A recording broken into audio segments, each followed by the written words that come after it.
আজকে আমরা এসএফআই ত্রিপুরা রাজ্য কমিটির তরফে সংখ্যালঘু কল্যাণ দপ্তরের অধিকর্তার নিকটে ডেপুটেশনে মিলিত হয়েছি। আমাদের মূল দাবি ছিল, আমরা দেখছি যে সংখ্যালঘু কল্যাণ দপ্তরের অর্থানুকূল্যে যে সমস্ত ছাত্রছাত্রীরা বিএড ডিএলএড সহ বিভিন্ন প্রফেশনাল কোর্সে পড়াশোনা করছে, তাদের যে স্টাইপেন্ড সেটা অতীতে 90,000 টাকা ছিল এবং তারা যখন কোর্সে ভর্তি হয় তখনও নির্দেশিকায় 90,000 টাকা করে তারা পাবেন বলে সেটা জানানো হয়েছে।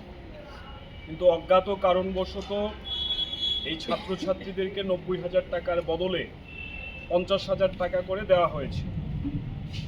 আমরা দপ্তরের অধিকর্তাকে বলেছি যে এটা কেন হলো। অতীতে 90,000 টাকা ছাত্রছাত্রীদের পড়াশোনার ক্ষেত্রে দপ্তর সাহায্য করত, সেটা কমানো হচ্ছে কেন?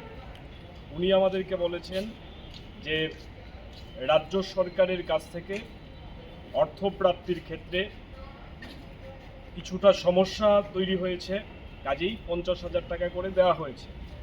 এখন সরকারি দপ্তর চালান, সেই জায়গায় সরকার সংখ্যালঘু ছাত্রছাত্রীদের তাদের জীবনের মানোন্নয়নের প্রশ্নে, জীবনে প্রতিষ্ঠা হবার প্রশ্নে এই গুরুত্বপূর্ণ প্রফেশনাল শিক্ষা অর্জনের জন্য যখন তারা ব্রতী হয়েছেন, তখন তাদের পড়াশোনায় সাহায্য করার যে পরিমাণটা সেটা কমিয়ে দেওয়ার চেষ্টা করছে, তারা আমরা নিন্দা করেছি।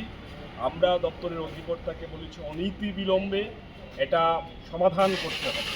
তার সঙ্গে সবথেকে শোচনীয় অবস্থা, যেটা মারাত্মক অভিযোগ যেটা উঠে এসছে ছাত্রছাত্রীদের কাছ থেকে, যে এবছর মেরিট লিস্ট যেটা করা হয়েছে প্রফেশনাল কোর্সে ভর্তির ক্ষেত্রে, সেখানে দেখা গেছে নম্বরের ভিত্তিতে সে মেরিট লিস্ট তৈরি করা হয়নি। কম নম্বর পেয়েও ছাত্রছাত্রীরা মেরিট লিস্টে স্থান পেয়ে গেছেন, কিন্তু যাদের ভালো নম্বর আছে 80% উপর, প্রায় 90% কাছাকাছি, সেই সমস্ত ছাত্রছাত্রীরা সুযোগ পায়নি, মেধা তালিকায় তাদের নাম নেই। সেখানে আমরা জানতে চেয়েছি এটা কী হচ্ছে। দপ্তরের অধিকর্তা কোনো সুস্পষ্ট জবাব আমাদেরকে দিতে পারেননি। উনি বলেছেন আরেকটা মেরিট লিস্ট প্রকাশ করার উদ্যোগ নেওয়া হবে। আমরা জানতে চেয়েছি যে এই যে নাম ঠিক করা হচ্ছে, তালিকাভুক্ত করা হচ্ছে, এর দায়িত্বে কারা আছে।